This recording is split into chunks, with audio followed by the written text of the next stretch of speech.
Hello guys, welcome to our new blog. आज चाहिँ हामी खेतमा छौँ। अस्ति चाहिँ यो गराको धान काटेको थियौँ अनि आज चाहिँ यो कुनियो लाएको।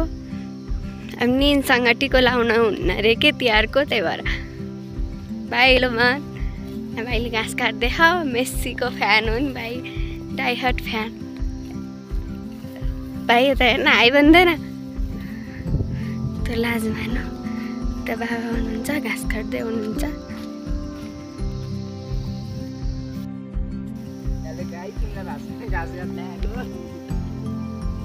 ल भन्नु बाबा, हेलो भन्नु। म घाँस काट्दै पो भन्नु।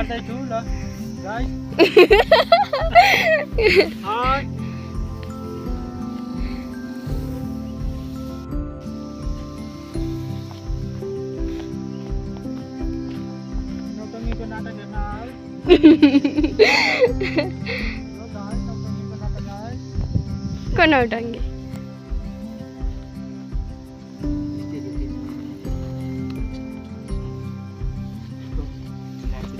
एक्सन त्रिपुरी जताततै धान झुले हन्, तर कसैले नि काटे छैनन्। यो गराएको त हाम्रो पुरै धान ढलेछ। यहाँबाट एकदम राम्रो हिमाल देखिन्छ। आज चाहिँ यतापट्टिको हिमाल चाहिँ बादलले छोपिह, यता अर्को हिमाल चाहिँ थोट्या। अनि यो चाहिँ ठुली भिर हो। म पुरै उनी देखाउँछ पुरै वायुमण्डल वातावरण।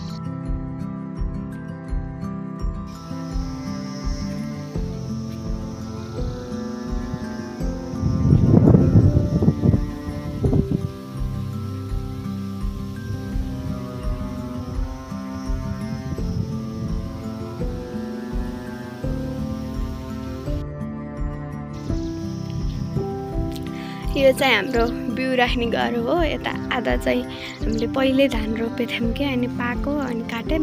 आधा फेरि यता पानी भइरहेको छ क्या, दावा हो। अनि यहाँ चाहिँ पानी भइराखेर त धान काँचो छ अनि काटेनौँ यो आधा चाहिँ।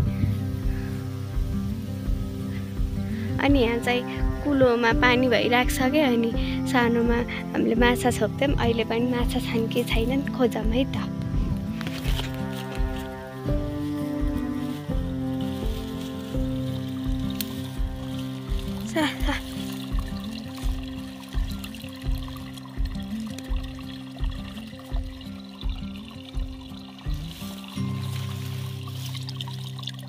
माछा त नरहेछ क्या हो, एउटा पनि देखिए छैन।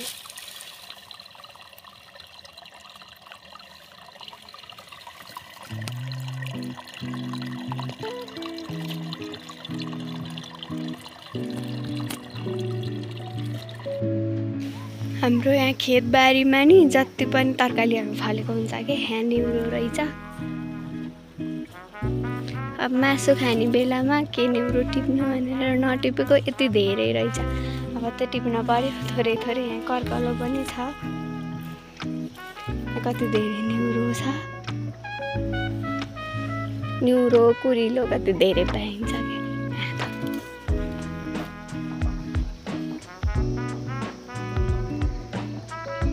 यता पनि हेर